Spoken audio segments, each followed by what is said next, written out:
Hey everyone, how's it going?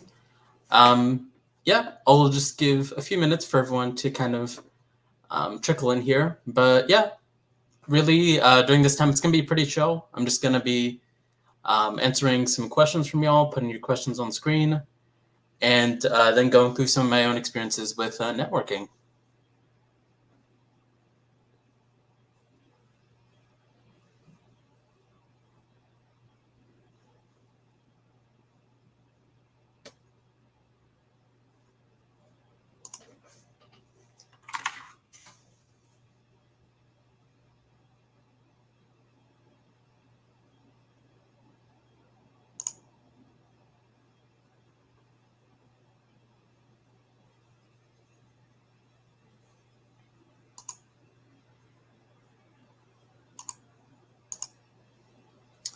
All right, and I got a few things prepared here, but for the most part, it's just going to be me talking with y'all. But before we start, I guess I just want to gauge the crowd, kind of see, given like the title of this workshop, a guide to networking. Are there any specific questions y'all have in terms of like what you want to learn about networking, or some challenges that you faced with networking that you want to learn how to overcome? So yeah, just comment about those, and then I'll put them on screen, and I can go through them to start off. Because I want to make sure all of this is useful to you, so I don't just want to like talk at you. I want to answer all the questions that you have. So feel free to put some comments down.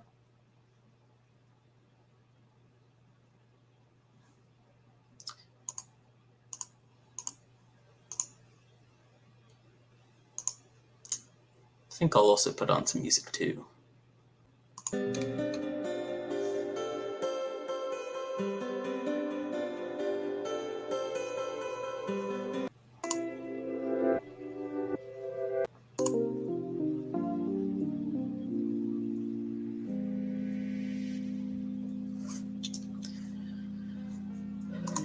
All right, so I guess I'll get started once I start seeing some comments about what y'all want to learn about networking. And then after that, I'll just go into some personal experiences with different kinds of networking. And yeah.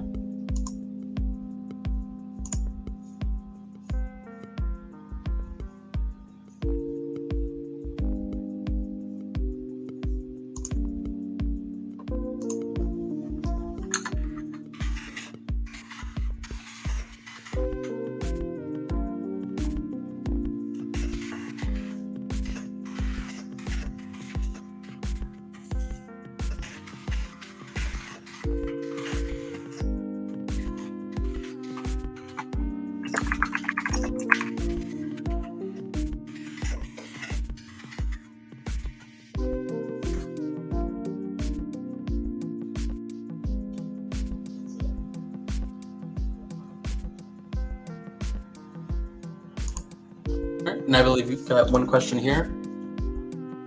How to start a conversation with a professional in your field so that they can help you out.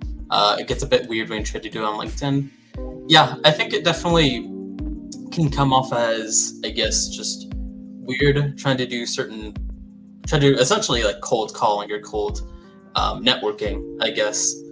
Oh, sure, I can turn down the music a little. There we go. Yeah, I think it can definitely come off as a bit standoffish. It really depends on how you go about it and really what you're trying to get out of that interaction, because realistically, you don't know them. But I think it's just about being aware of what you want to get out of talking with them. Like, are you looking to connect with a particular company or something that they're a part of? Do you just want to talk with them just to generally learn about their experience, like if they work in a field that you want to work in?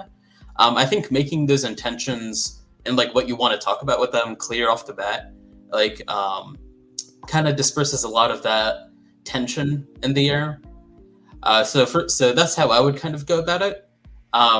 So for example, if it's like a combination of those things, so say like I really want to work at MLH, and I see someone who works there, and I want to kind of connect with them just to learn more about MLH and kind of what it's like to work there.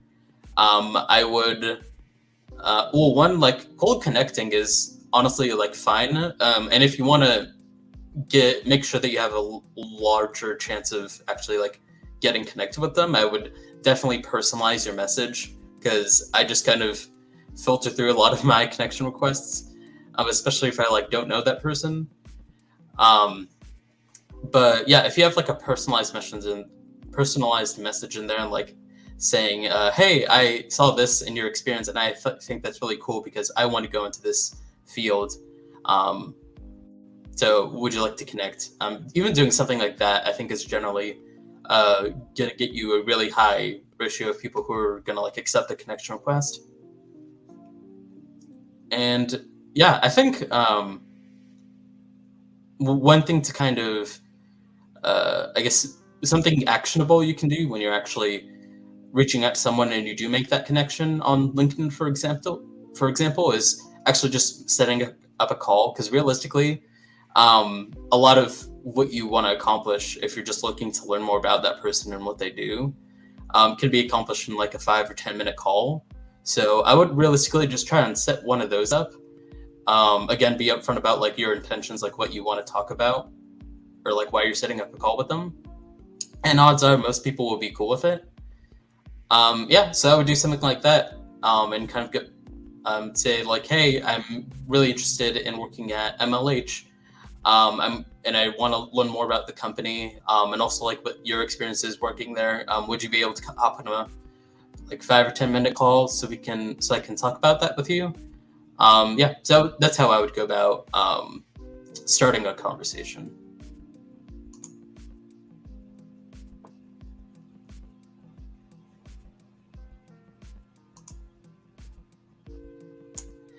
Gets weird for me even meeting in person. Yeah, I think I definitely agree. I think connecting is very easy. It's not always the easiest to like transform a connection into something you can actually leverage. But I think meeting in person is definitely more difficult in terms of like making that initial connection.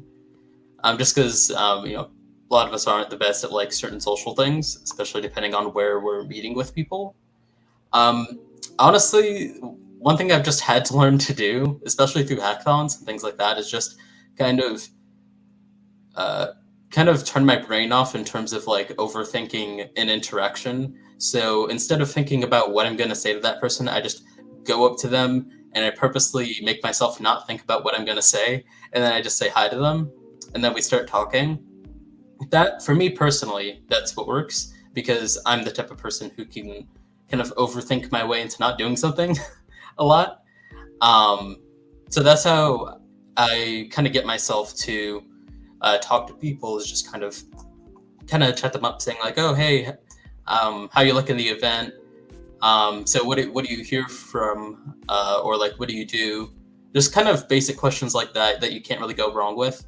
And then from their answers to those questions, you can kind of get into deeper stuff like, "Oh, I'm really interested in that field too. What's your work like? Blah blah blah." That's personally how I would go about it. Yeah. So again, feel free to put your questions in chat on questions you have about networking or anything like that, and I'll put them up and answer them.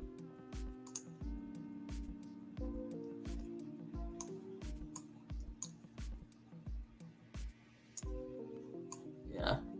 And while people are getting their questions in, I think I'll just go over some general things about my experiences with networking. So, um, when you're networking, I think it's important to determine what you're trying to network for. So, whether that's an opportunity or a job, or if you want to meet with a professional in a field you want to be in, or with a company as a whole, it's important to kind of know where you're coming from. And once you kind of understand that, it's a lot easier to kind of frame your outreach to them in a way that isn't like, in a way that's actually like effective. So let's answer this question. Sounds super scared to me. I usually have a script ready. If they deviate from the script in my head, I'm at a loss. Yeah, I think I've definitely had that experience before where I kind of get like, I don't know, frozen. I guess is the best way of saying it. Like, I'm just not sure what to say to that person. I think for me, again, this is different for everybody because different everyone has a different ability to like talk with people. But for me personally, I find that I kind of over exaggerate experience in my head when it comes to like talking to someone. So, because realistically, all it is a conversation, um, especially if it's low stakes or something. So, for example, in networking, like if you're doing a job interview, that's different. I can understand the nervousness there more, but if it's just like speaking to a company for professional, like that's a pretty low stakes situation because realistically, if you like mess up or kind of didn't know what to say, like that person's not like your boss or something. So it's a lot lower stakes. So I tend to be more calm about it, especially if it's at like a fun event or an event that they're not like actively working at. Um, I think that makes it easier to kind of talk to them just because you don't have to have a super professional air about you. You can just kind of have a casual like, hey, do you want to talk kind of air, where it's not entirely like business related. Um, yeah. In terms of a script, um, yeah, I mean, I can kind of think of something, but also if you all have ideas for like scenarios that you want me to kind of go through, for example, if you want the scenario to be like you're talking with a professional at a company that you want to work at, or maybe you're talking with um, I don't know, a company representative at a job fair. Like if y'all want to come up with scenarios like that, feel free to post them in chat, and I can kind of talk through them. But yeah, me personally, I don't tend to have a huge script because most of it is just asking general questions and then kind of forming my responses from that. If you have an interview coming up for companies, a good idea to network with people who work there to gain some insight. Yeah, I think it definitely is. I mean, it's definitely not going to do you any kind of harm. Um, I would especially encourage you to network with people who have been at that job for maybe like 6 months or less, if you can, because you should be able to see on like their LinkedIn profile or something like how long they've been at a particular position. I would recommend that more than anything else, just because one, they'll have that interview experience more fresh in their mind compared to like some multi-decade senior at that company. Um, and also they have a much better idea of why they're there in terms of like why they chose this opportunity instead of other ones in like the modern era of um, jobs or of the job market.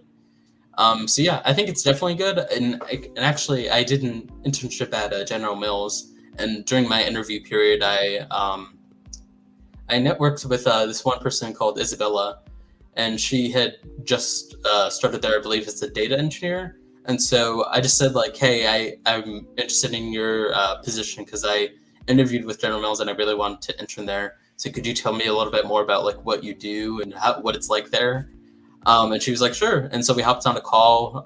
We just talked very generally about like what she does, how her experience has been, what she likes, and what she didn't like, because she was actually pretty cool about it, which I find is the case with a lot of people who aren't like super into a company. Like if they haven't been there for a ton of time, they're usually pretty chill about being like transparent about like either salary or like negative experiences if they have any, especially because they know what it was like in your shoes, so they want you to like actually be with the company you want to be with. So yeah, I think that's actually a great idea. I have no clue how to talk about myself when someone asks me what I do, Lamau. Yeah, it's definitely interesting. um, yeah, I mean, I think a lot of people I talk to just think I type on a keyboard, and they're not wrong. The thing is, they're not wrong. So it's a little more complicated than that way. But yeah, I think Well, let me actually try to do this for myself. What do I do? Um, do hackathon stuff, program mainly backend, and what else do I do? Independent projects and stuff. So I've just created like three vague ideas of what like I do. So the first thing is hackathon stuff. So I'm a coach with MLH, so I go to hackathons, represent MLH, and make sure hackathons are going well, and just making sure everyone's having a good time, and helping hackers with the projects, debugging stuff like that. And in terms of programming, I'm personally more on backend in terms of data science and machine learning, that kind of thing. And I do some independent projects in my free time. So like I've just generally learning about quantum computing just because I think it's really interesting because it's completely unlike the modern computing we have now in terms of like, even in terms of like bits, how they function, it's completely different. So I just think it's fascinating in that way. And I'm also working on inventing my own programming language. So that's another thing that I'm working on. That's pretty cool. It's more of a long-term project, of course, but it's definitely interesting. But yeah, so like for example, what I just did, I just started off by getting three vague ideas, basically three one-word ideas of like what it is that I do, and I kind of formed kind of structure of things from that. So that's what I would do, especially if it's around like a certain organization. I think that was, I think that's a pretty good way of kind of framing it. Um, what else? Yeah, I admit when people ask me to talk about myself, sometimes I'm just like, oh, I don't know, I just kind of vibe. Like, I don't know. Sometimes it's difficult to kind of answer something that vague. Because I mean, what you do doesn't necessarily have to be just work.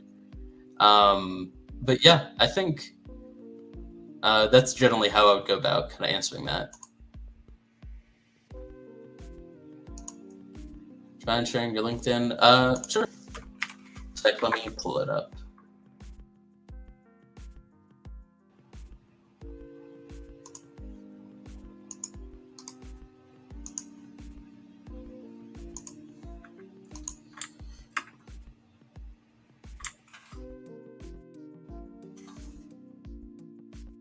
All right. For those who wanted it, I have my LinkedIn link right there. And actually, I could maybe just go over my LinkedIn as maybe an example.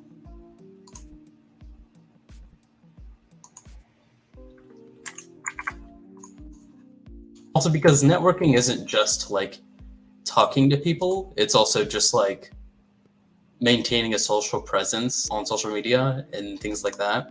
So let me.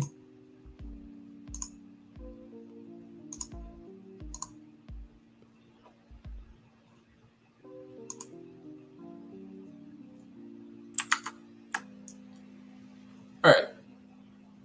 So as always, keep posting your questions in chat, and I'll pull them up, and we can go over them and answer them about what you want to learn about networking or what kind of difficulties you face with that, and what you want to like overcome.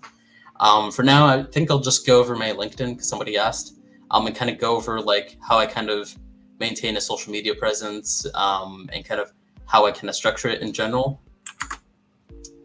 So here's just the top. So here I just have, you can do it a lot of different ways. How I just do it is I just have different positions kind of separated by vertical lines. So like a dev position, being an MLH coach, working at VTX, just kind of separated so it's easy to kind of get what I'm about. So it's like software development and hackathon stuff.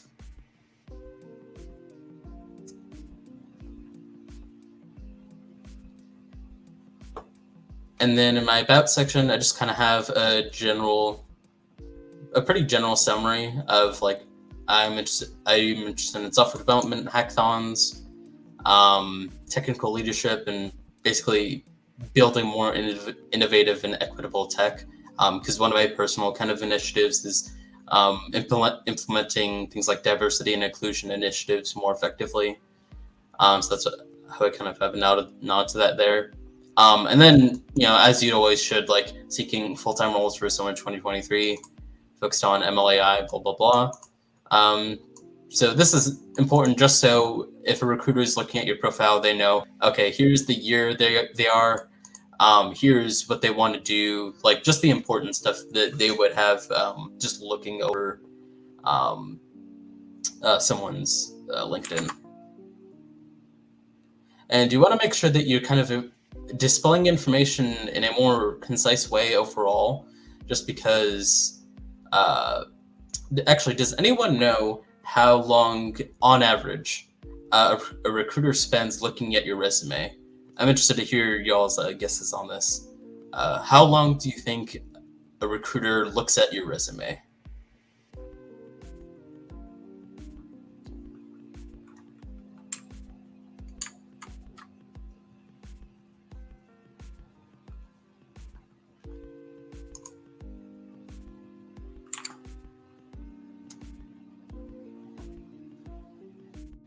See, we got a few different answers here.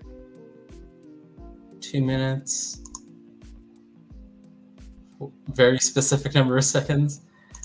30 seconds, 8 to 15 seconds, 1 minute. So a lot of varying answers here. So on average, it's 6 seconds.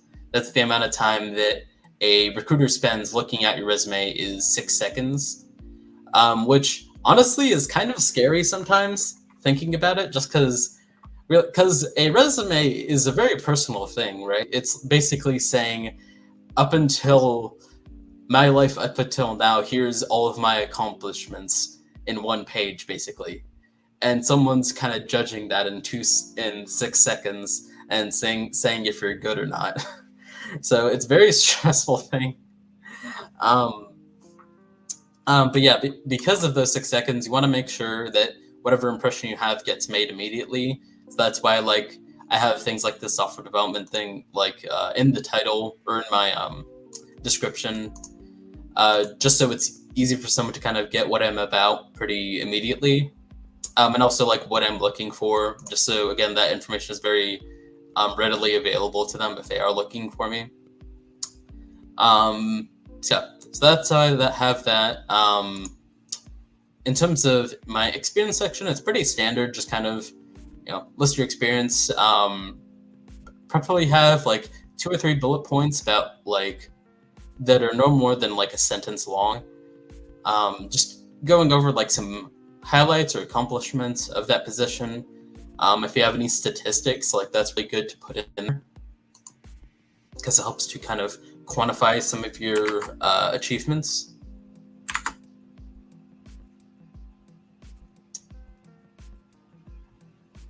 So yeah, a few of those.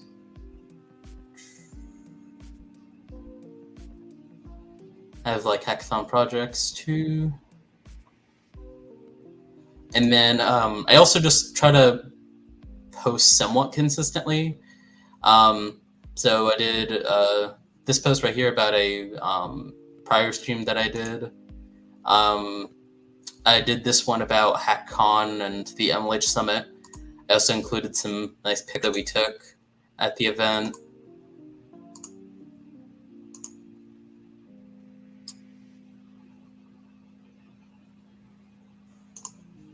And I did this one when I was doing General Mail as kind of like a post-internship kind of post. So the key statistics here are reactions and impressions. And you basically just want to identify how many people you're engaging with, and especially ones that are like actually relevant to your community. So yeah, I personally don't pay attention to the exact number too much. It's mainly if I like meet specific people from there, or if specific people I know kind of react to the message that like I think are like good connections. That's what kind of sticks out to me personally. But posting more consistently is definitely a good thing to kind of maintain your social media presence, because with social media kind of algorithms, they definitely prefer if you post on a somewhat consistent basis. That said, they don't want you to like overpost, because then they'll kind of push your content down. For LinkedIn in particular, I believe it's best to post content either like in the morning before work starts, so like I don't know, 7 or 8 a.m., or like directly after work ends, so like 5 or 6. Personally, I post on LinkedIn in the mornings because I find it gets better traction. And I definitely don't post on like Friday or the weekends, just because that's when people have work off their mind. So that stuff isn't really going to get much traction on the weekends. So for LinkedIn stuff, I would post mornings on the weekdays, and I usually try to put in some photos if I do have them, just because I think it's nice. One thing I do know is that LinkedIn, and I'm pretty sure a lot of other platforms too, they don't love it when you kind of link to external sites. So I think they push down some posts that kind of link to that have like external links in them. So I try not to do that much, just because I know the algorithm might not promote it as much, because it wants to keep you on the LinkedIn platform. So I tend to put like pictures rather than like links to a site.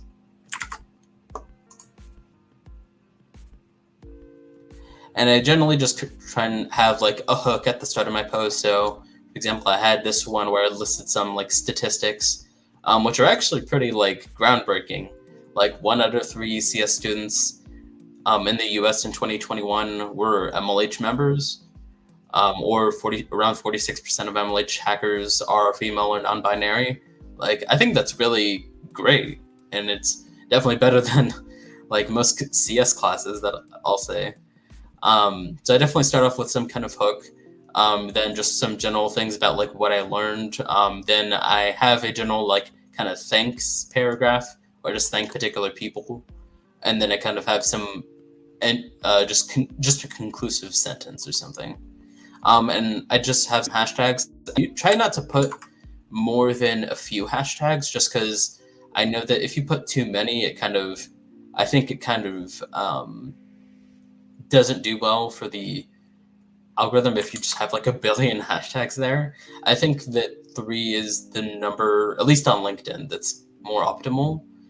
And I try not to overlap. Like, I try to have hashtags that like I'm not necessarily using in my post much, because if I'm already using that word in my post, it kind of defeats the purpose of using that hashtag.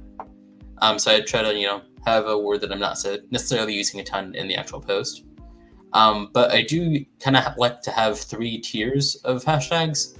One's a large community base, and then a medium size, and then a more small community, in terms of a hashtag.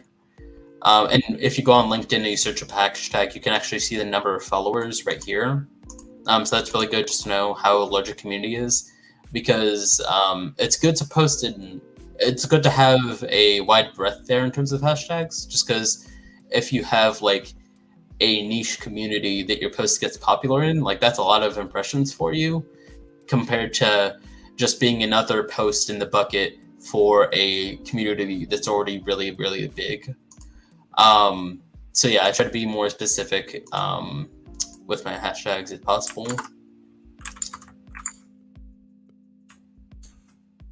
So yeah, so that's my LinkedIn. Hopefully that was helpful. But yeah, I'll continue taking questions about networking. So yeah, feel free to post them in chat.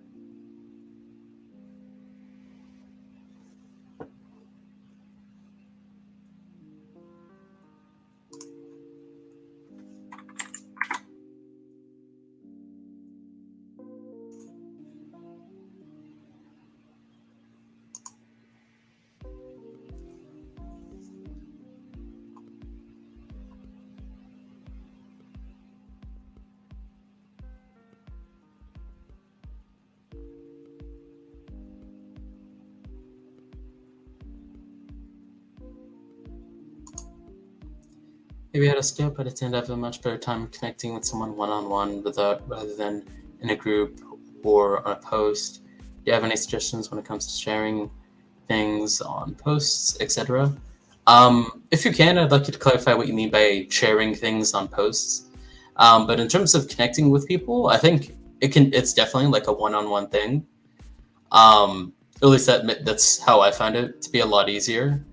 Um, I definitely find it hard to talk in groups of people, just because I find it kind of hard to find your place, especially if they're already in an existing conversation about something. It does to me. It isn't as productive in terms of kind of networking with someone. Um, so I would kind of take it. So if you connect with a specific person after a group meetup or something, like I think this person's really interesting. I want to connect with them further. I would kind of reach out to them after, and then one-on-one kind of network with them. But kind of use that group meeting as just sort of like a general meeting about like, okay, so this is what these people are about. Um, so just so you get a general gist of everyone, and you can see whether you want to pursue a like networking with them or not. That's how I would do it. And then you would kind of move forward with like the cold networking kind of tactic I kind of went over earlier. But yeah, that's generally what I would do. Send better notes for connections on LinkedIn. Um, so let's actually do that right now.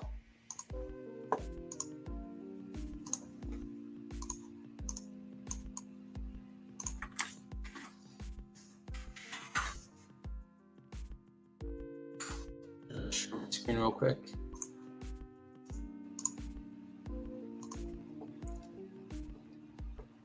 All right.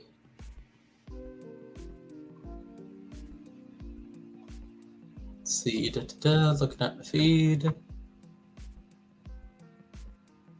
Don't really see anyone in particular that I want to connect with.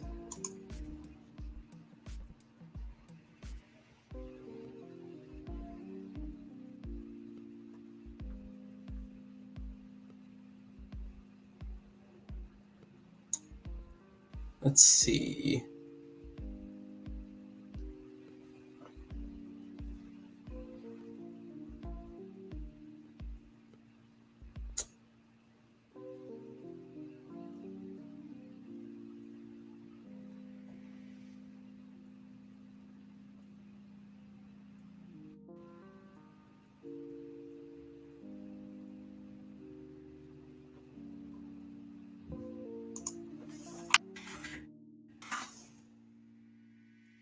All right, I'm not really seeing anyone that I particularly want to connect with. So I think generally I'll just look up hackathon and kind of see who comes up.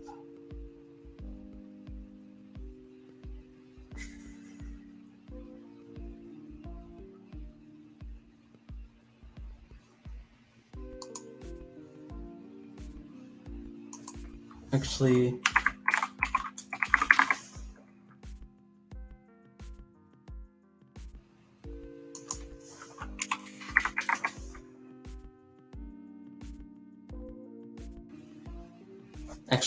I think there is someone I have in mind.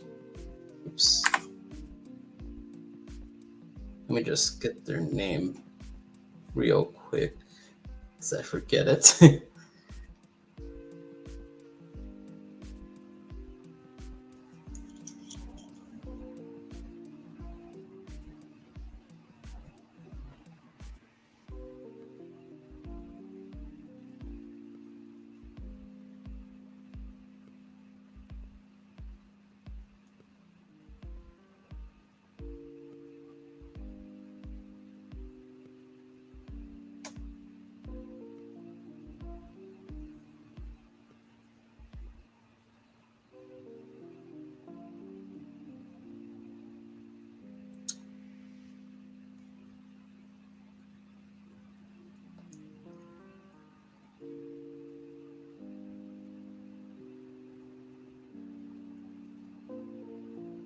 Come on, where is their name?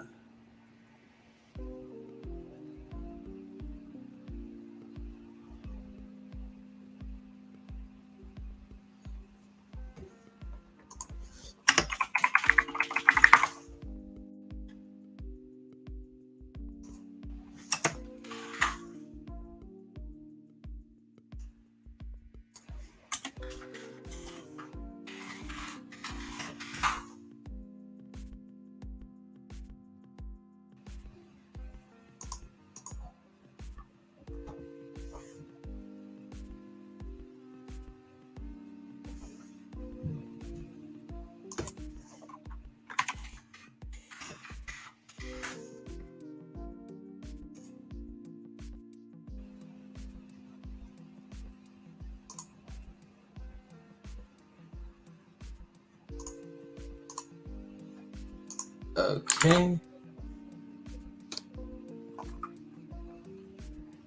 All right, there we go. So this is someone I met at HackU Iowa. So I actually was coaching there like last weekend, and they were really cool. They're on the organizing team. So let's spread a message about, um, just connecting. So, Yusuf.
All right.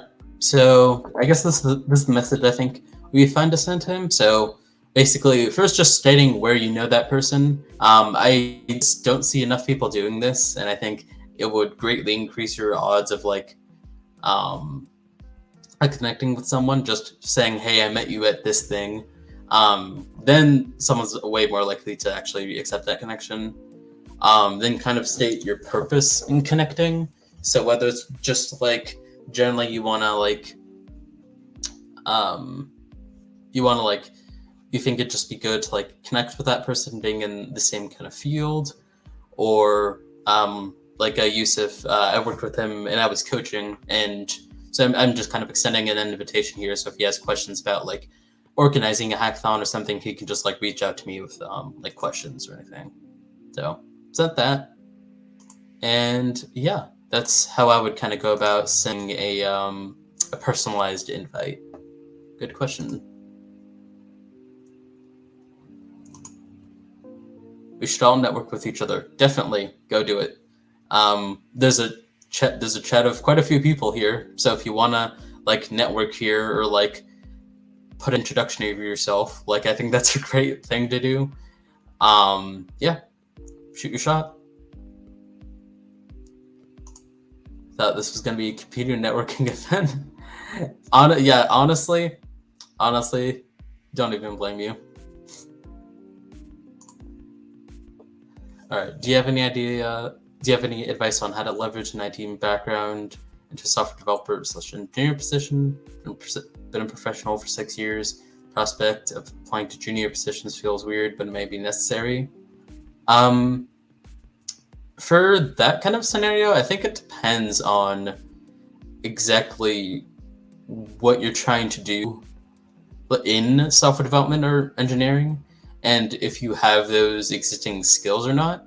Because realistically, um, if it's in terms of like software development, like every project is going to be different, right?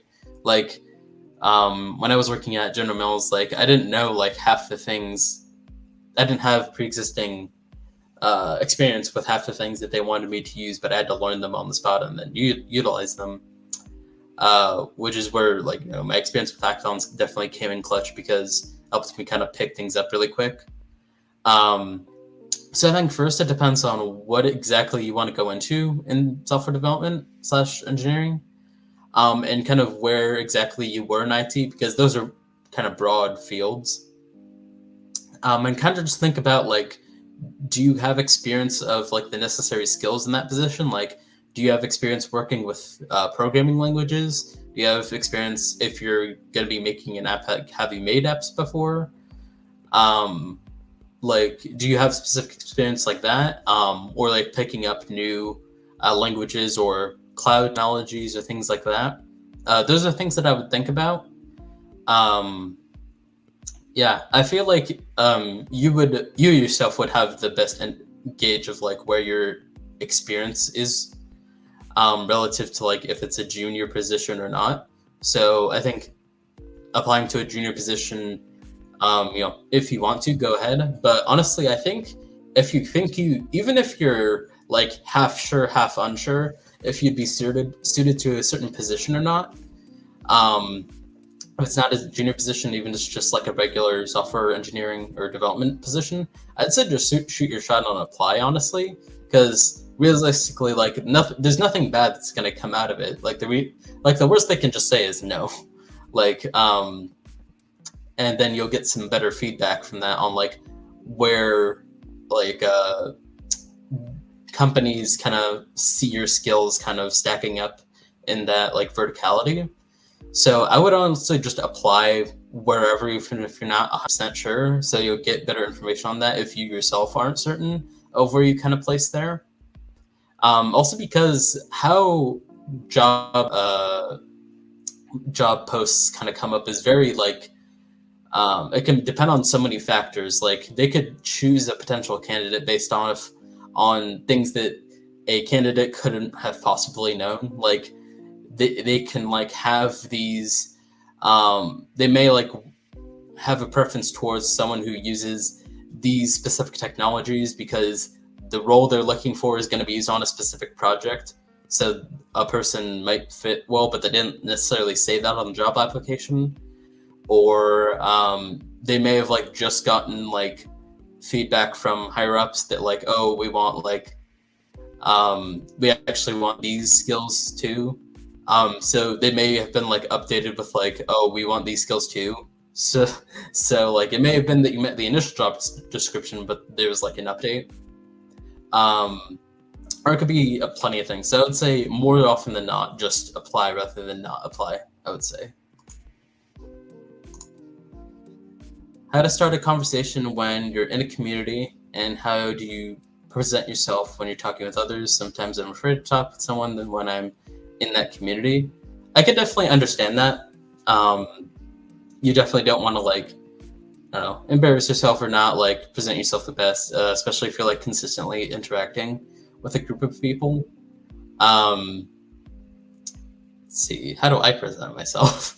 That's a good question.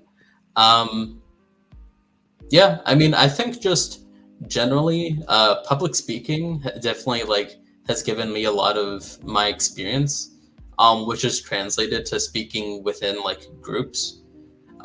So for example, like, at hackathons, like, I remember I was at, like, HackCon. I was kind of, like, stumbling over some of my words when I was trying to, like, do a ceremony, like, opening ceremony. But then I was doing it at HackU Iowa and HackU MBC, and I just kind of went in and it was fine. So, and from that, I've gotten a lot more confidence in terms of, like, presenting information and kind of presenting myself and kind of having a speaking voice that's more, like, I don't know, just better to listen to, I guess. So in terms of starting a conversation, I think it depends on what community you're in and what conversation you want to start. Because, for example, if your community is virtual, like, how you want to start a conversation is going to be different than if your community is, like, in person. And it also depends on what, like, conversation you want to start is. Um, if it's just like a general conversation of like, here's a question or topic, I want to discuss it, um, I would honestly just kind of bring it up and then just kind of go from there. Um, yeah, I think that honestly, for that kind of situation, it's as simple as that. I think um, it's definitely kind of nerve wracking in the moment, but I think once you do it, you I think you'll learn yourself how to go about it, because I can only speak from my experience and how I personally present myself well, but for another person might be completely different. So I think by putting yourselves in those situations where you're kind of having to talk above and kind of either speak in a more public sense or just kind of like to a group of people, I think that's the best way of kind of learning.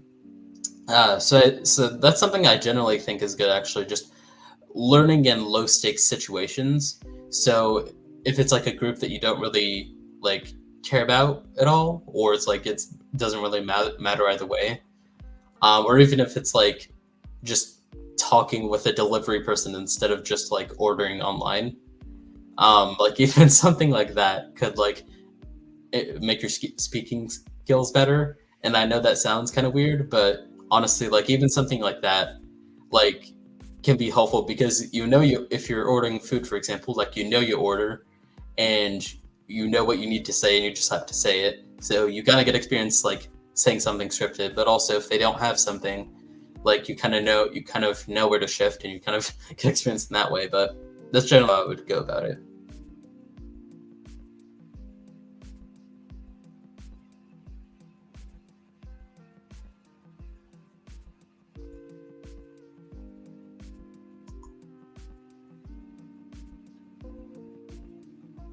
Sports tournament platform for kids.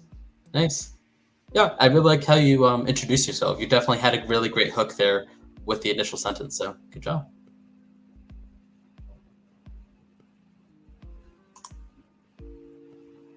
Nice. Listen, languages, specific technology experience.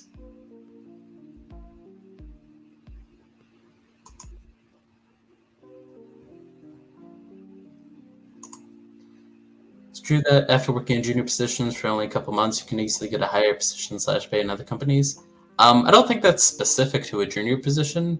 I think that's more true for lower level positions compared to like super senior positions, of course. But yeah, I think that's true anywhere. Like that's why people company hop. It's to get a higher salary, more competitive salary, to get more experience working at different companies. So that's what a lot of people do end up doing.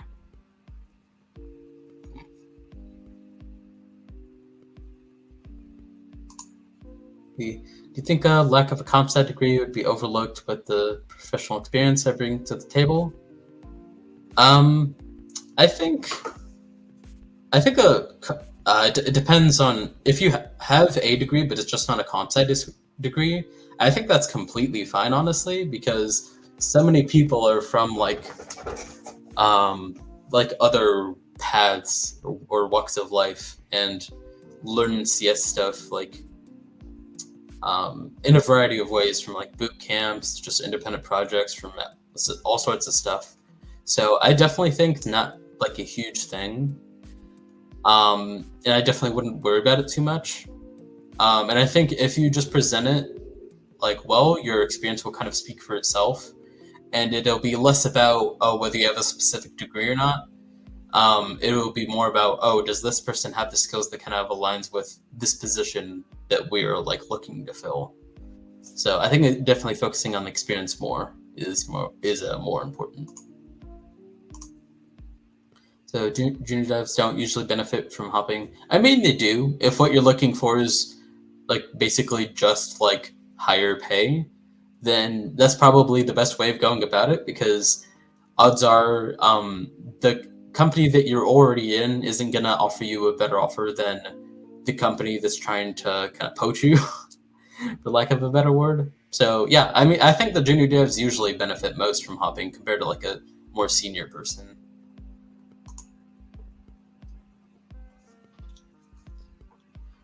All right. Yeah, so keep putting your questions in chat and I'll be answering them.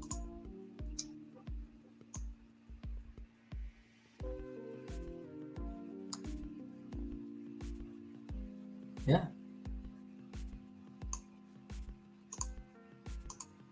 But if you don't have college degree at all, is that a hard barrier? I think it definitely is a hard barrier, just because for CS in particular, I think there's this notion that like you don't need a degree to do CS, which I think may have been more true in the past. But now I think it depends really on what job it is, because if you're doing a FANG job, like if you want to work at Google, for example, like like you could potentially work at Google without a degree, and I believe they do actually state specifically on their website they take people without degrees. You just have to really know your stuff. Um, but for a lot of other companies aside from Google, like they kind of don't take the risk of someone who doesn't have a degree, and they just choose the person who matches their skill, who's like as good as them anyway, but has a degree, just kind of like for efficacy's sake. But I think definitely you can get a job without a college degree, like especially at smaller companies or companies that just aren't as well known or more local, I guess. I think they definitely don't care as much. And I think it's definitely more about, for them, I would say it's definitely more about the experience rather than the specific like degree that you have. I would say something similar goes for like startups. Like a lot of startups just care about like if you have the skills that they're looking for rather than your degree requirements, rather than your degree state stuff like that. So yeah, I would say those are the main avenues I would go through if I didn't have a college degree at all and I was trying to kind of navigate that. I'm on the third month of an internship. Is it okay to do an internship again if I'm offered by a good company? Or should I try for an associate level position? Um, Honestly, that just kind of depends on what you want. I think they both can offer like different kinds of benefits. So, for example, um, you may want to do an internship at a different company if you want to just learn more about that company or want to have a wider understanding of what different companies in the same field are like. Um,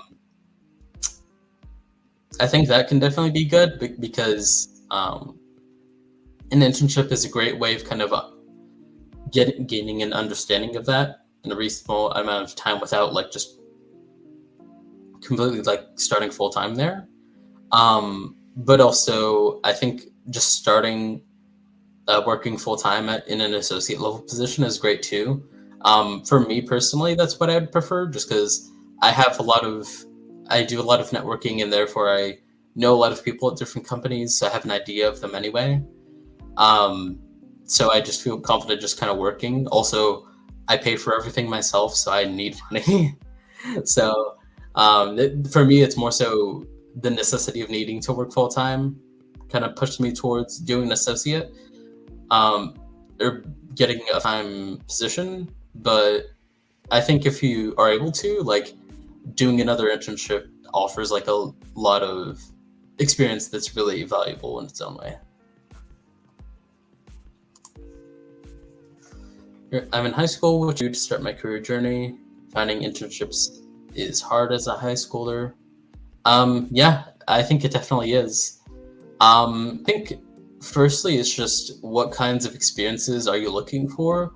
Like, are you looking for? You should try and kind of define it for yourself, and that'll kind of lead you down a path that's, going to be a lot more fulfilling for yourself. So, for example, you should kind of think about like, okay, do I want to work at? Is my do I want to kind of work at a company, or is what I want to do right now just learning a language and learning to build stuff? Or do I want to learn how to make stuff myself? Like, what is it that I want to do right now? And I think kind of from that you can kind of frame your, I guess, career journey from that. Internships are definitely hard to find, especially paid ones. I would say there are quite a few unpaid internships that uh, that accommodate high schoolers, but there are a lot fewer that actually pay high schoolers, which I think is ridiculous. I think all internships should be paid because you're doing fine work. That's just a personal thing. Um, but yeah, that's what I would say is first to kind of define that.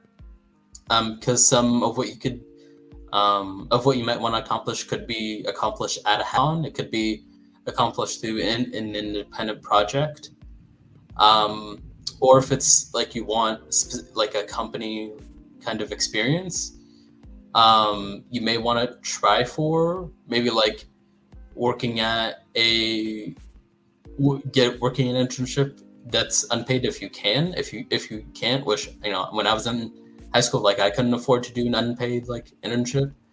Um, you may want to do like a boot camp or something online that like that industry professionals have taken. So one course I think is really good is there's an intro to ML course from Andrew Ung, I believe from Stanford. It's on Coursera or something, but yeah, that's one I know is really good because if I'm talking to someone and I kind of mention that course, sometimes they're like, "Oh, I've heard of that course," or "Oh, I've taken it too." So from that, they kind of get a gauge of like where your experience is at. So I think courses are also a good way of kind of gaining like industry relevant experience, I guess. So my first job, even without a degree, it's always better if you have a valid degree, but overall the skills are important. Yeah, I would definitely. I mean, if you can write good code, if you can work in a team, those are honestly more that what matter most because if I'm being frank, I've seen a lot of people graduate who from colleges who don't know how to program like at all, and I've seen people who don't have a degree at all who know how to program a lot better than I do. So I would say the degree is just a fact of where you are in the world. That doesn't necessarily indicate your skill or anything like that. So yeah, I'd say I would definitely agree. It's the skills that matter. Want to go to college, so I'm not sure I can already build a lot of stuff though. I mean, that's good. Like when I was in high school, I couldn't build shit. Like I just couldn't build much. So you're ahead of me already. Um, yeah, I mean, being able to build a lot of stuff is great. I mean, if you can kind of identify where like what you want to do, like because you said you built a lot of stuff. If you've kind of identified what you want to do within software development, like oh, I'm interested in front end, or oh, I'm interested in like back end data work. Like if you can kind of identify where you're more aligned, I think that's definitely a good thing because you can kind of curate your experiences a lot better.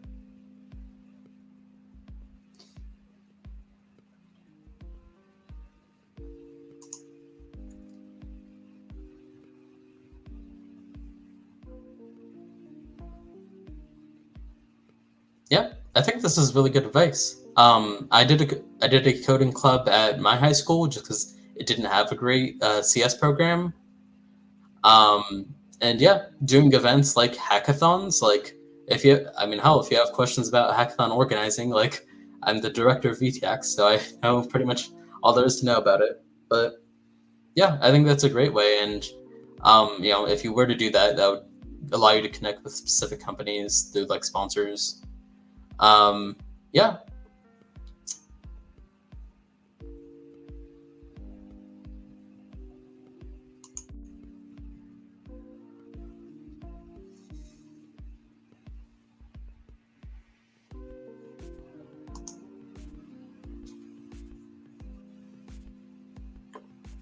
All right. So, as always, post your questions in the comments and I will answer them, put them up.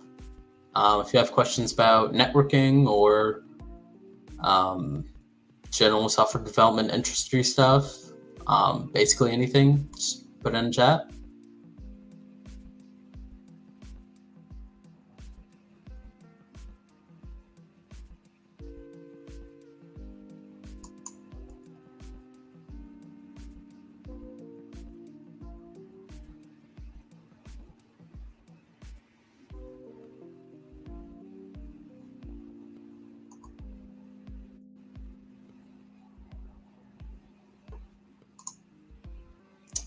Um, While we're getting questions in the chat, I think I can talk a little bit about just personal experiences that I've had trying to like, I guess, network a lot with people. So one major thing was when I started my internship at General Mills, I basically had to connect with a ton of people at one time, um, and basically just talk to as many people as I could. Also because it was only like a 3 month internship. So I think first what I kind of did was, as I mentioned, I talked with people who, like when I was in the interview process, um, hadn't worked at the company for a lot of time. So I kind of gauged whether I wanted to move forward with that company or not, kind of based on what I heard from them. And once I was actually there, I think it was one just a matter of networking within my own like um, group of like the people who I work with, like my immediate coworkers, like my manager and people like them. So, for example, I worked in Blue Buffalo, which is the pet food brand within General Mills, and I work specifically on the app Buddies, which is like a pet social media app. That's also like their loyalty program. So, I basically networked with everyone in Buddies, um, just so everyone in the team like knew who I was.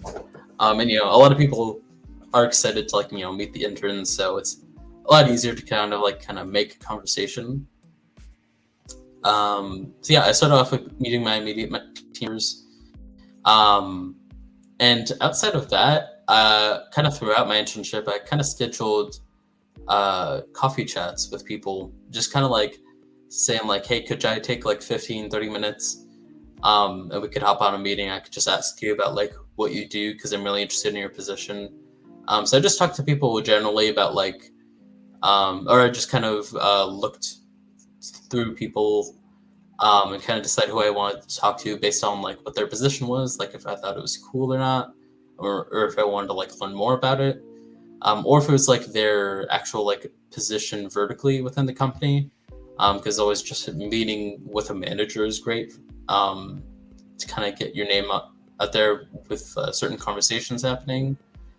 Um, yeah, so that's kind of how I went about that. And I definitely also would encourage you to, if you're in a company setting, to kind of reach out to people who are beyond your team.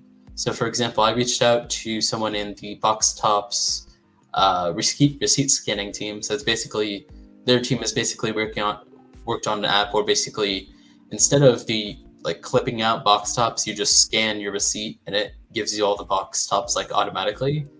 Because one of the kind of internship project goals I had was kind of related to that. So I basically just scheduled a call with one of their senior developers where we kind of like brainstormed about like my potential idea, and I got to ask them more about like how their app like worked, and like the challenges they faced with it and stuff like that. So I would definitely encourage you to reach out to everyone, like not just people who are in like your kind of set of the work.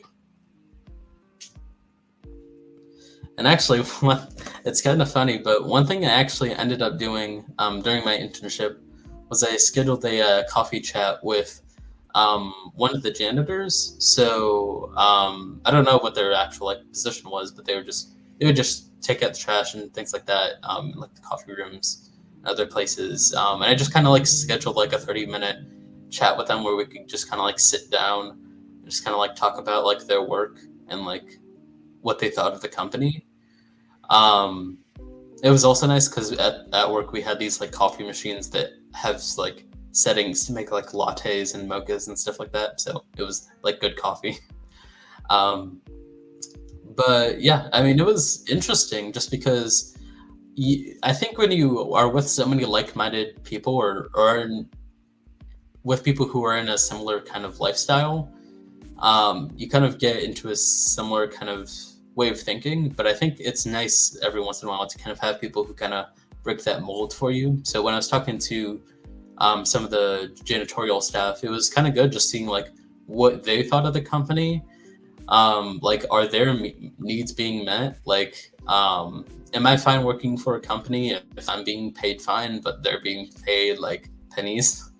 Like stuff like that is stuff that's really important to me, and it especially shows to me like how they actually value their employees when if those employees themselves, like the I guess kind of lower level janitorial staff, are like being treated well, and they like don't like super hate their job, like that speaks to, a lot to me, because they're the people that they don't need to like be continuously making happy, because that isn't as competitive as a job market as like software development.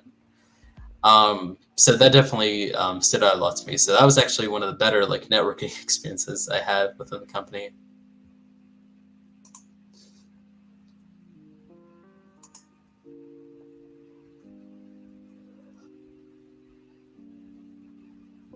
You can create an online community and just keep doing it consistently. Kevin's advice on making that look professional.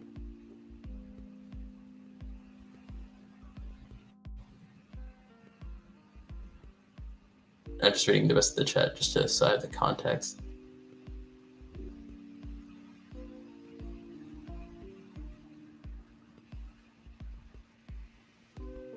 Yeah, I mean, in terms of making an online community look professional, if it's like a hackathon, like you said, Frey Hacks, like just to give an idea, like the VT Hacks team, so the team for the Virginia Tech hackathon, um, we have a few different committees, and graphics is among one of them. We also have like logistics, like web development for like our website, PR for like social media outreach, stuff like that. So we have a lot of different committees. And I think kind of organizing it that way has definitely helped us to kind of keep everything a lot more organized for the organizers, for lack of a better word. I think we have in total like 30 organizers, which is a lot compared to some other hackathons. A lot of them are closer to like 7 or below. But that's kind of generally how we're structured. How do you send cold emails for internships? I think it depends on what exactly you're trying to do with that. Yeah, I think it depends on who you're sending the email to and what you're trying to get out of it. Because, so yeah, if you could provide a bit more context, that would be great. Because for me, like if I tried to reach out to someone about an internship, so say I see like a recruiter on LinkedIn for Google, let's say, and I really want to work for Google as an intern, I cold email her. Like the automatic response I'm gonna get is fill out our application online. Like that's all I'm gonna get if that's what I ask. So I think it's important to be specific about what you actually want to talk to them about and what you're cold emailing them about, as opposed to just like communicating with them some other way. So I'd say if you want to like cold email for internships, I'd say one good way is just to cold email someone who works at that company to kind of learn more about the company. Or if you want to, yeah, I think mainly if it's for like informational purposes, just so like someone at the company can kind of have your name in their mind. I think that's really good. But if you just kind of send an email, a cold email to like a recruiter, like they're just kind of gonna say like, okay, thanks. Here's the application. Do that, because realistically, like that's the one path they have. Yeah. I think there are ways to kind of express yourself more during or in an application. So like if you have a cover letter, I think that's a great way to kind of express yourself right off the bat, in terms of generating some actual like interest in like, oh, this candidate seems like a little different from some of the rest. They might be a good fit. I'd say doing a cover letter would be a good way of doing that. And we have find internship experiences, material experiences, because I can't find any internship. Will the MC section look bad?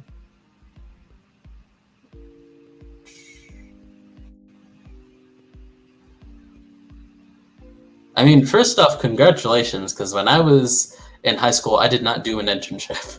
I mean, all I did was like work retail to make money to live. That's all I did. So you're doing a lot better than I was at your age. In terms of internship experiences versus volunteering experiences, I think they're both good in their own way, in their own ways. So like internship experiences can be good for like that like professional like technical background in terms of like efficacy, but volunteer experiences, I think, well, the volunteer experiences feel too much compared to the vol experience. So I think having as much volunteer experiences as you want are great, just because it shows some well-roundedness. Like you're not just into tech, like you're into doing this volunteer opportunity, or like you're not just into development. I mean, so yeah, I think you shouldn't worry about like having any like empty gaps in there, especially during COVID. Like a lot of us have empty gaps in a resume, especially because a lot of things have changed. But yeah, I think having 5 internships and 13 volunteer experiences when you're in high school is amazing. So I think you should be proud of that.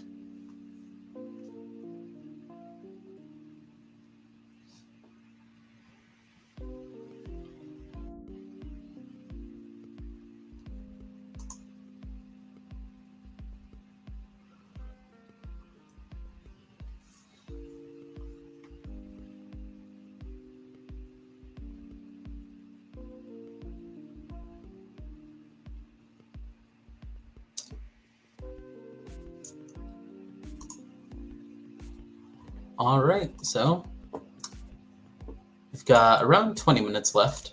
So, as always, feel free to put your questions in chat and I'll answer them. Yeah.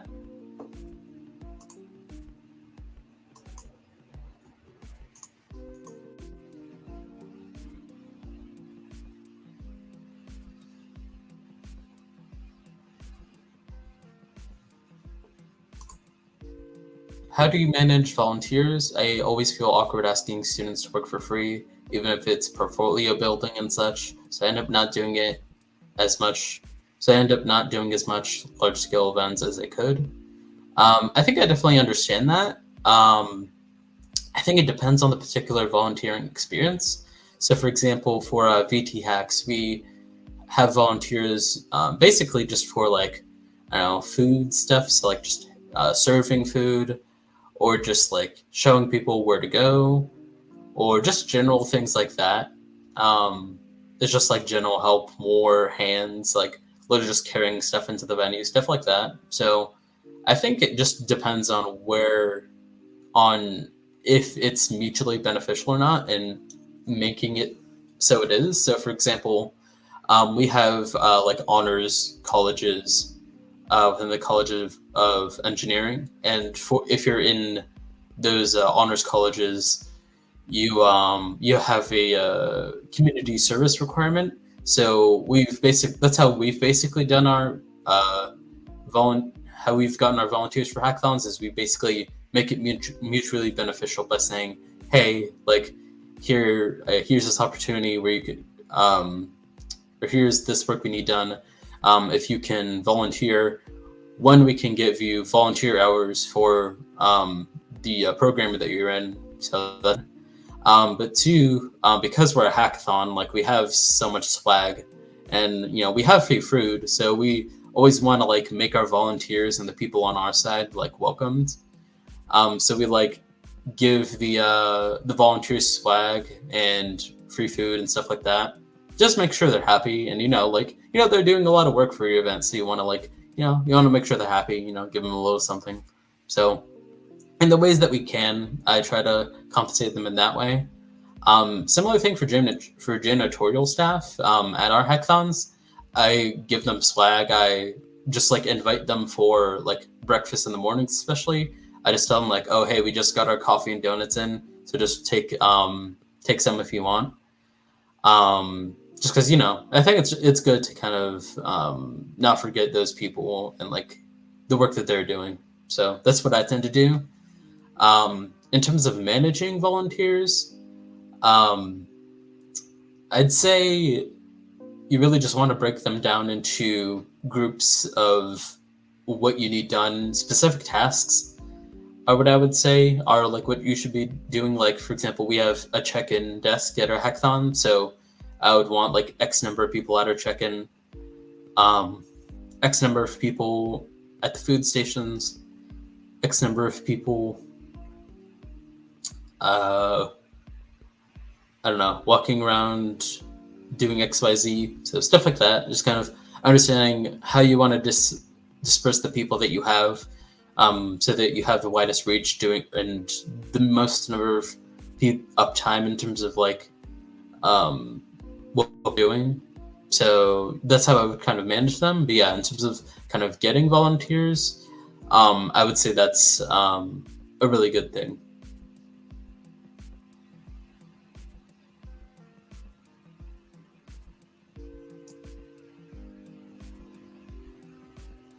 Yeah. Also, like, I personally, I don't feel too bad about like, in terms of when you say like, I feel awkward asking students to work for free. Like, I get that because personally, I think people should be paid for their work. But also, like, if you like say up front that it's a volunteer experience and someone wants to do it, like, the expectation is being managed, right? Like, that like when someone goes to volunteer somewhere, like they don't expect to be paid. So I think as long as that expectation is being made clear, like I think there isn't too much of a problem with it. I'd say like service hours are the greatest way you can kind of like, make that more mutually beneficial and whatnot.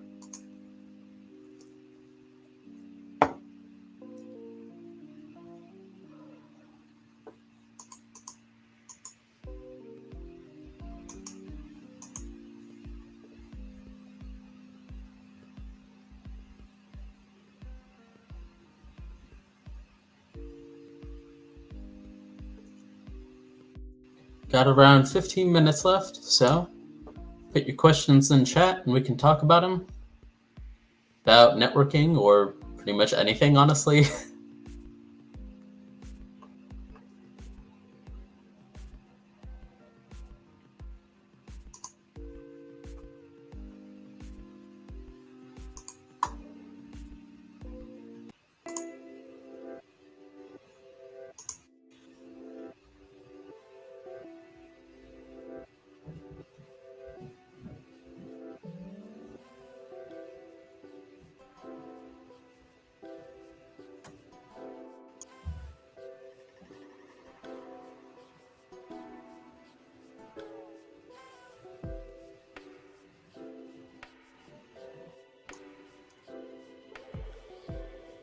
All right, well, we're getting some questions in chat. I guess I can just talk about some uh, general stuff that I've been doing.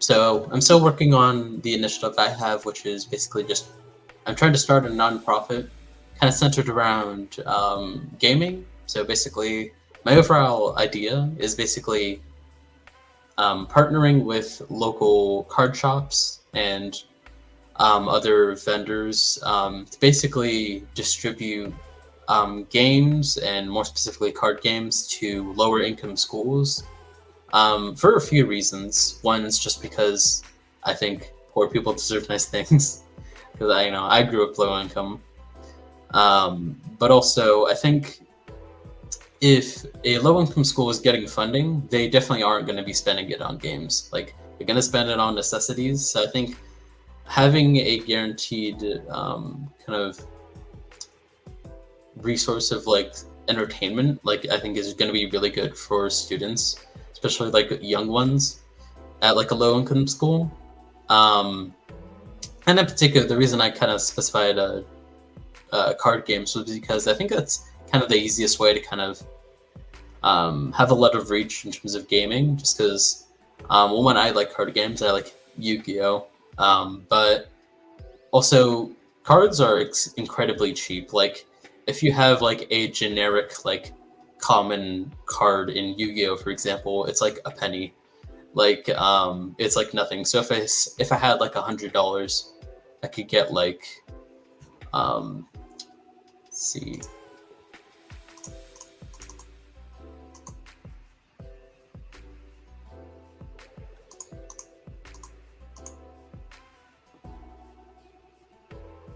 get like 10,000 cards or 1,000 cards or whatever, which is a lot of cards, and that would go to a lot of people, for one. But also, I think it's just a generally games are just a general good thing to kind of get people to socialize. Like, because if you have card games, what do? You trade, you play with people, you do things like that, and I think that's a really good way of kind of like promoting socialization between kids who are young, especially kids who don't necessarily have the best social skills. Like I definitely didn't when I was a kid, and gaming was a great way for me to kind of make friends. So that's something I kind of want to reciprocate.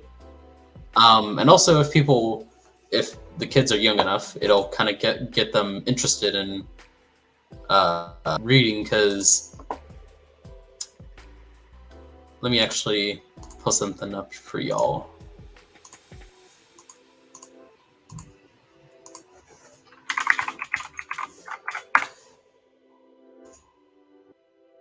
Let's see.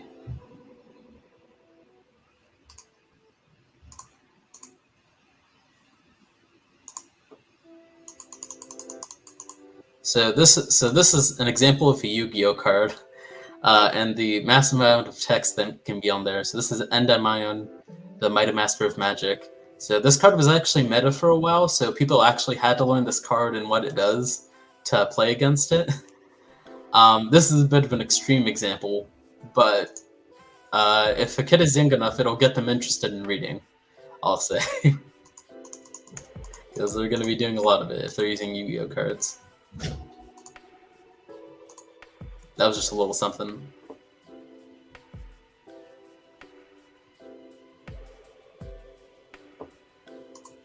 We have Pokemon cards. Oh, that's also another reason I kind of wanted to do it, which is a bit more self-centered, which is I really like the idea of having my own branded like booster pack with like a non-profit branding or something like that. I think that's really cool. The new text-to-image ML models online now look great for generating art for novel card games. Yeah, I think that's really cool. I'd look more into that.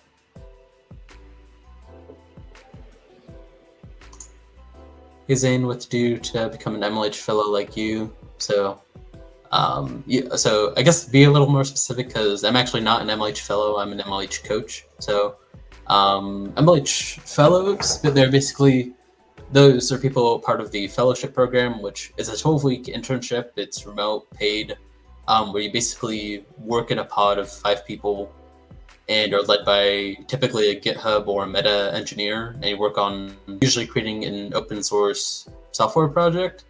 And as an MLH coach, I basically just represent MLH, go to hackathons, basically be the right hand of the organizers, making sure everything's going well, doing streams like these, all kinds of stuff.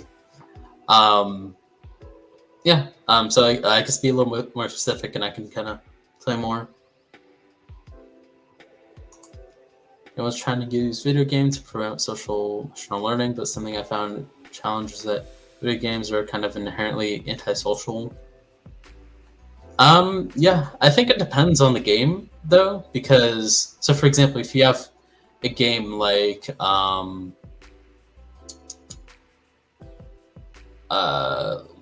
like a single player game, like maybe Legend of Zelda, like I think that's definitely more true. But if you have a game like Smash, for example, like Smash is kind of social because like, you know, you're playing with other people.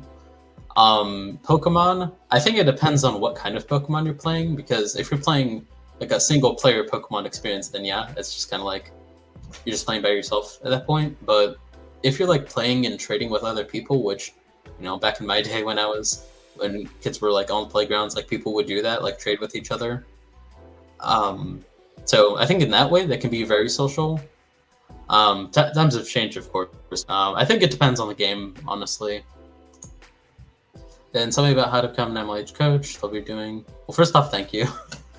Very flattering. But in terms of becoming an MLH coach, I'd say the main thing is just kind of one, just having a passion for hackathons in general is kind of like what you would need to do that. Just like because that's mainly what you're going to be working with as an MLH coach. Another is just being able to like talk um, in a public setting, which you'll learn more of that like as you start. Like when I started, I definitely wasn't great at like public speaking, but I learned. But just having the ability to kind of put yourself in those situations, and also just kind of having some knowledge of hackathon organizing. So like, um, yeah, either if you were an organizer or if you have some tangential experience, stuff like that. I think that's a way of becoming an MLH coach. Basically, how I started was so originally I was just attending hackathons, and then kind of from attending VTX as a hacker, I kind of started on the organizing team as an organizer. And on the side before that, I was basically doing some judging and workshop hosting at different hackathons virtually during COVID. It was a lot more convenient for me than just going in person to different certain events.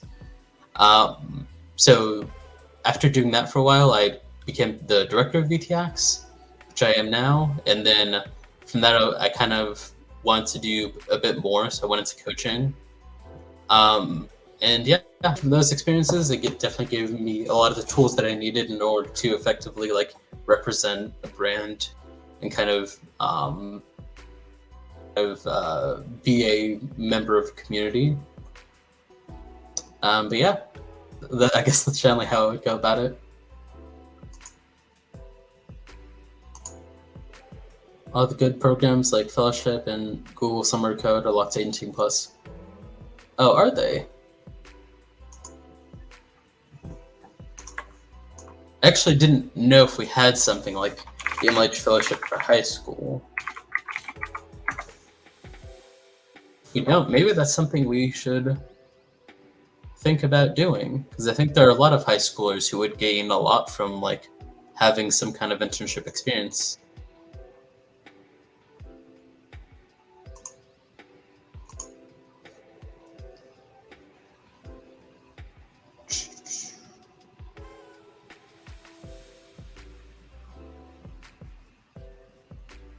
Oh yeah, it is. It's limited to 18 plus. So yeah, I mean, I think that's something we could look into, because I think people in your position who would benefit from having an internship opportunity as a high schooler.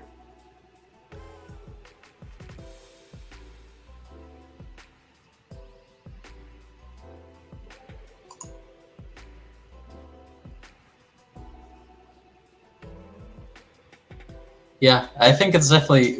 It's like when you want kids to do a certain thing, they won't do it. Like they just won't. Maybe just out of pure spite and rebellion, but if you want them to do something, they won't do it. So it's like when the class needs to stop, when you want the class to stop talking, they're gonna talk. It's like that reverse psychology kind of thing. So yeah, I think it's definitely a challenge, though I guess it also depends on how exactly you want them to interact, or like for what purpose.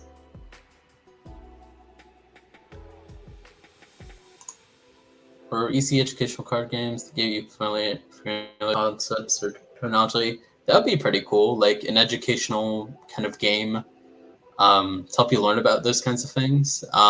Yeah, I think that'd be cool. Or even if it was just like general programming, like through games.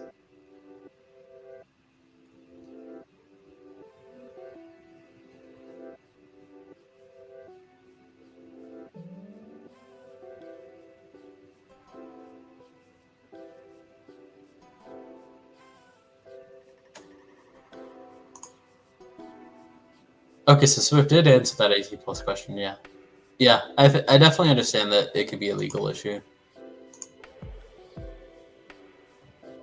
Sure. Let me send you that.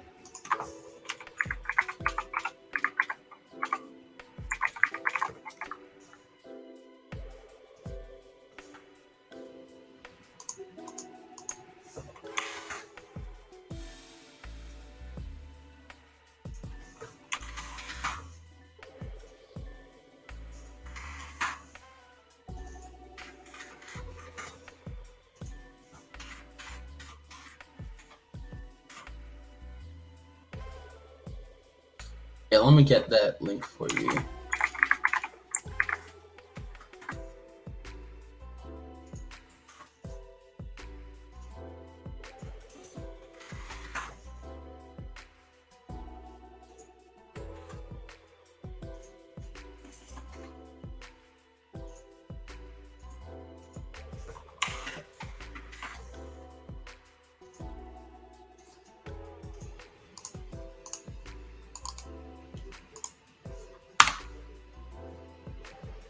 All right, there is the link for you.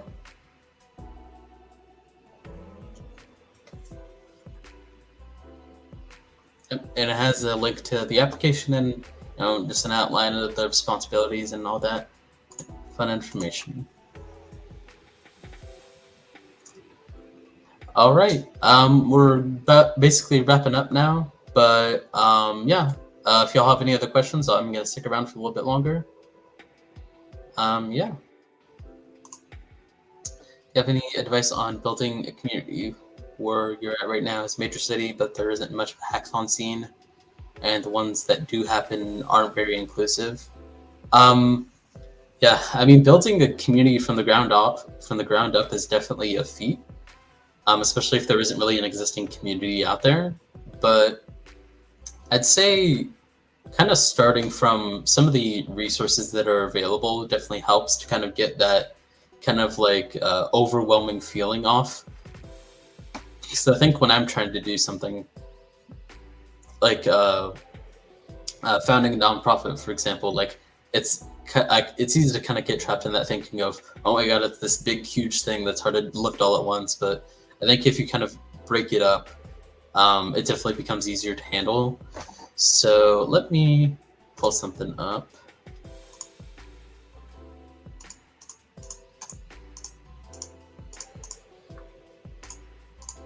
I'll probably just share my screen while I'm at it.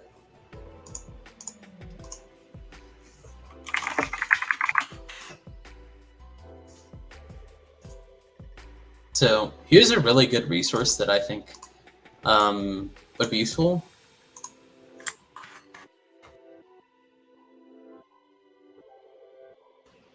So it's basically a hackathon organizer guide.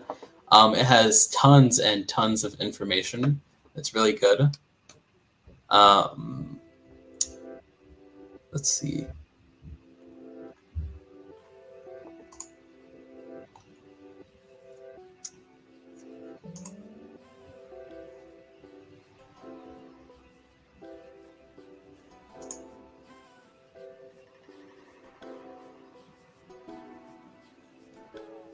Yeah, I think so. If you, for example, wanted to do like a gender inclusive hackathon or just an inclusive focus hackathon, I think it'd be really good to kind of understand what kind of particular community you want to be building for, and kind of make a timeline for yourself in terms of like, okay, so X months out from today, like, is when the event would kind of happen.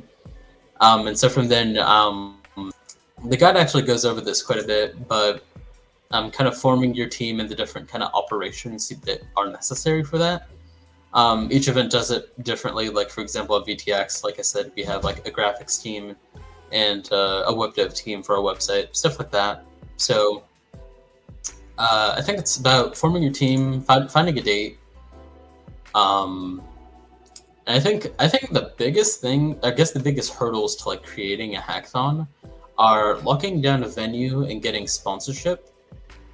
Because if you don't have either of those things, like your hackathon ain't happening. So in terms of venue, it really depends on how you can work with your university. Some universities are easier to work with than others. A lot of them are not the greatest to work with, but you do what you can.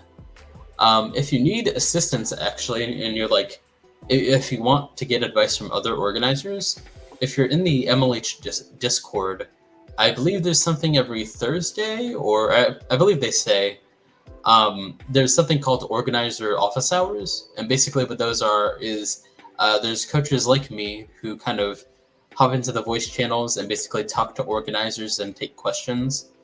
So if you have a question on like, I don't know, securing sponsors or kind of securing a venue for your event, like you can talk to them and you can kind of get advice from other organizers as well. So I would definitely encourage you to kind of get there, especially um, just need help kind of starting a community just from the ground up, because odds are there's some organizers that have kind of done that themselves. So I think that's a really good thing. But yeah. Another thing you could potentially do is you could become a Tech Together chapter, because Tech Together is focused on being an inclusive event. And I actually know the director, Fiona. She's a good friend of mine. So yeah, I mean, I know they're always looking for new chapters.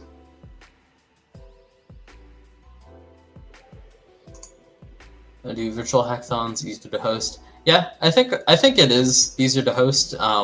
If you want to kind of use that as kind of like a starting ground to eventually do like an in-person event, I think that's a good way of going about it. If you think that's more your style. Really excited for the MLH pizza thing. Yeah, I think it is really cool. For those of you who don't know what the MLH Pizza Fund is, it's basically a fund for events that aren't hackathons. So it's for mini hackathons and just like workshops and stuff like that. So basically small events that you want to kind of like use to promote like CS stuff in your school. So for example, I know there's this one group that that got funding from the MLH Pizza Fund, and they basically got boba for their group that did there was like hosting a workshop for people on campus. So they and the people who attended got some boba. So I think that's really cool. So if you just want to use it on like food or literally pizza, like you can. Like that's what it's there for. So I think that's really cool, especially because a lot of places, for like logistical reasons especially, can't host like a full hackathon. So either doing a mini hackathon or just like a workshop or something, and having like some incentive for people to come is like really good.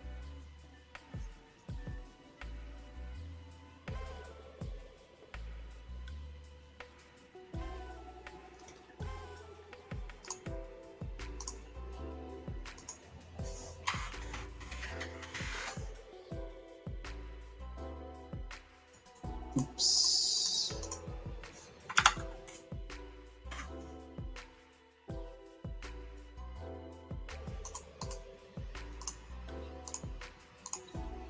Yep, so if you're wondering about Tech Together, there's a link to it, but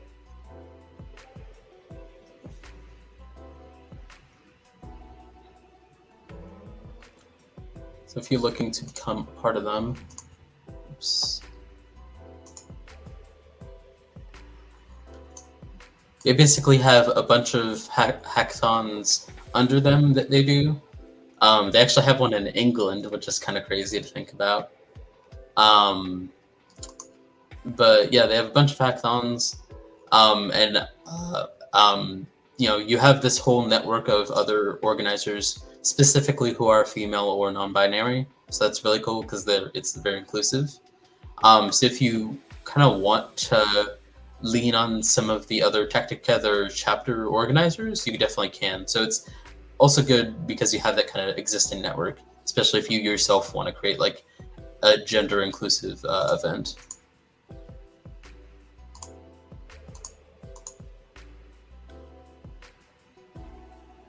Oh, it looks like the other stream started, so I will hop off. Thank y'all so much for coming. It's been great, and see ya.